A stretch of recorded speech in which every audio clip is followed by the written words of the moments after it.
start with Jeff.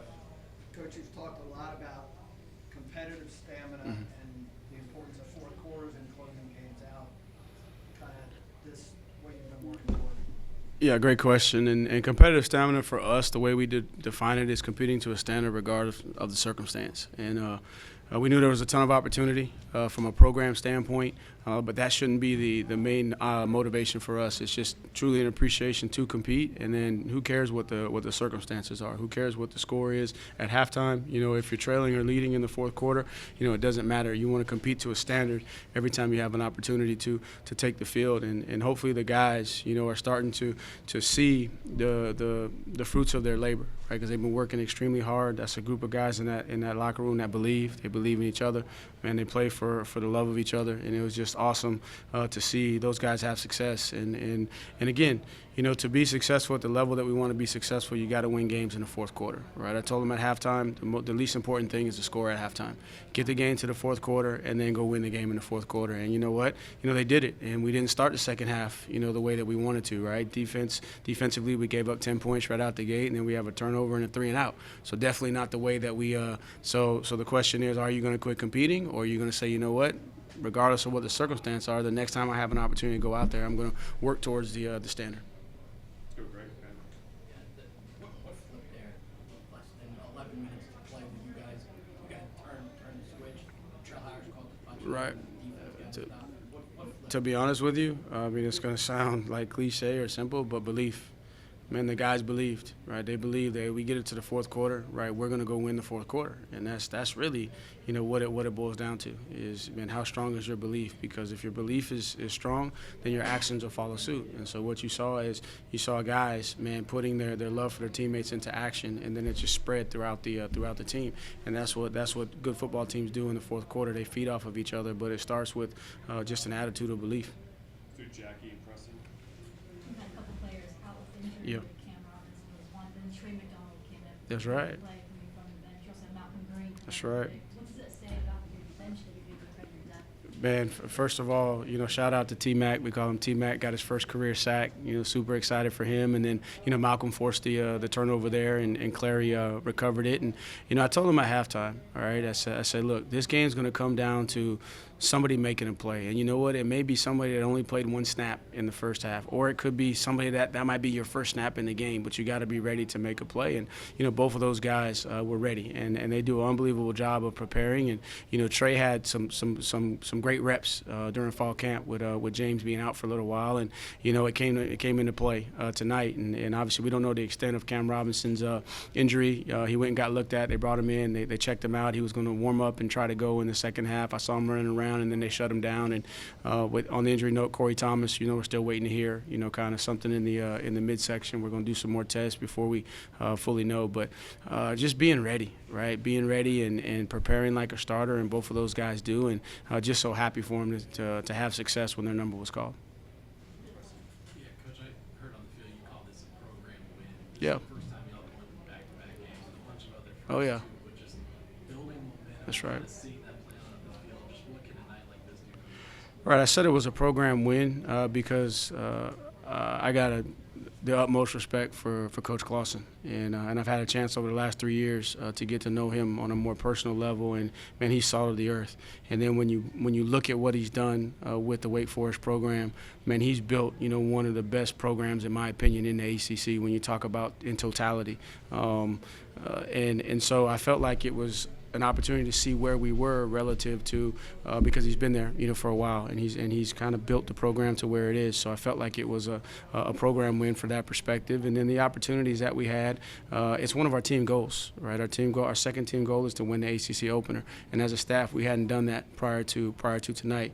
And then it was an opportunity for you know, a Virginia team to start 2-0. That's only happened, you know, 2 times other than this year since 2013, right? So there were so many opportunities for us to kind of take the next step, right? So that's why I said it was a program win for us.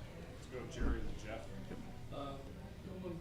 Go into your thoughts on going for push down there on the goal line. Yeah, because we had 3 shots at it early in the first half, and we came up short. And you know, it was a situation there we were going to go tush push, and then if we didn't get it, regroup, run some time off the clock. And we were going to do it on one of the fourth downs when I called timeout.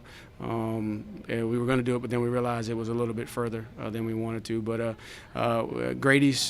he's had that role the last 2 years, and it's been beneficial for us. And so I'm just grateful that he responded, because we had an opportunity in the first game and we didn't convert. So really it was the call that was on the sheet, and we were in that field zone, and it was time to go with it.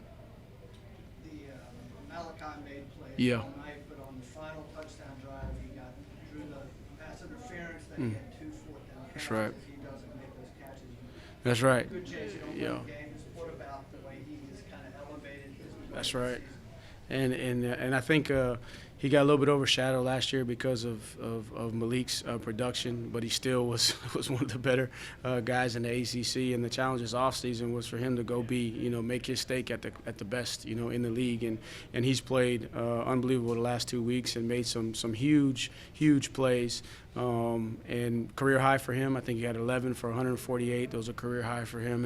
And again, that's just guys giving everything that they have for the team. So super proud of Malachi. Let's go Preston, Jackie, and Scott. Yeah, with Tyler Neville, obviously he didn't have a huge role last game, but kind of found him in the Yeah. first half, especially today. We talked about it this preseason, what does having a tight end that can do those kind of things? That's right. It just balances out the field, and with the emergence of Trail, and then you got Malachi, and Tyree's gonna get going. Right, like we can't forget about Tyree. He's going to get going, and now you have a tight end. So then when you go out in 10 personnel sets, if they want to roll coverage over the top of Malachi, they're going to be short on one of those three. The area we got to improve is we got to be more effective running the football. I think that was and I know Des tried to get to the run, but it's hard when you're handing it off and you're not getting quite the push that you need, and you're losing a yard, or you're gaining one, you can't stay on schedule. And then when we did have effective runs, man, we'd offset it with a self-imposed penalty. So I think the addition of the tight end, those receivers on the outside, and then when we fully get the run game established, I think it creates stress on defenses. And super proud of Jack Whitmer. Let's talk about Jack Whitmer. Was a guy that came to UVA as a tight end, and now he started 2 games in the ACC at left tackle, and we're not talking about him.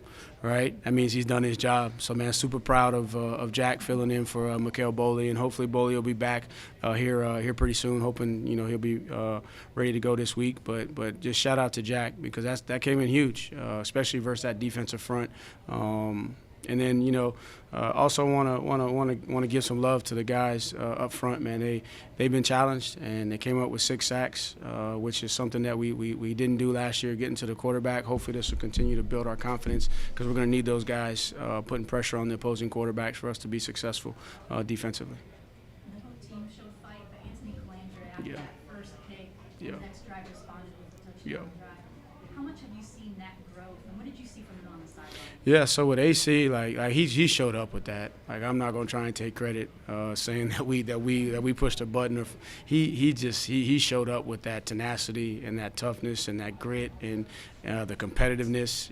Where the growth is being able to channel it and transition a little bit quicker, right? Not getting caught up so much in that aspect of being able to lock in play after play.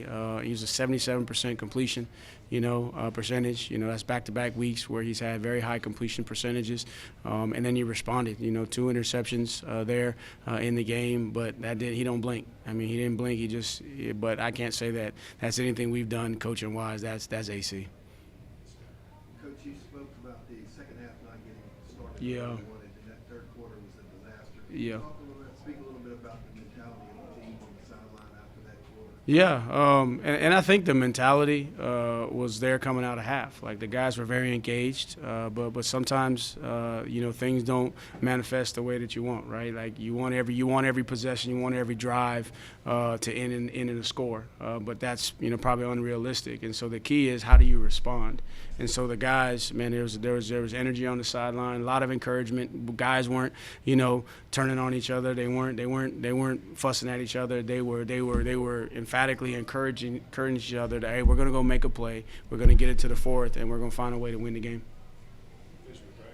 Yeah, of your 6 sacks, a lot of them came from second and third level guys on blitz. Mhm. Did you feel like you guys had to blitz the mesh in order to disrupt it a little bit? you got to do whatever you possibly can to disrupt the mesh. And again, hats off to Coach Clausen and that system, because they've created their own niche in college football. They're really, really good at it.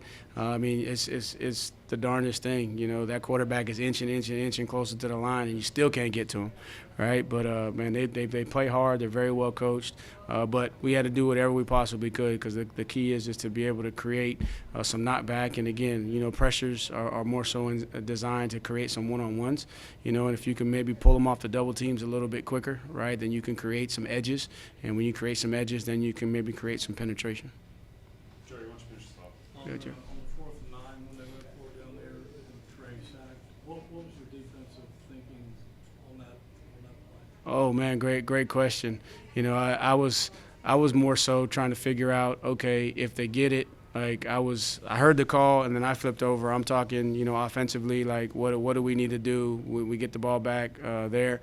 But I told Rudd, man, go be aggressive, man. Let's put the kids in position, and then let's go see can we win. And then I can follow up later once we review that call. But I was thinking more game management, like in that situation, like okay, what do we do, now, if anything doesn't go our way on that play.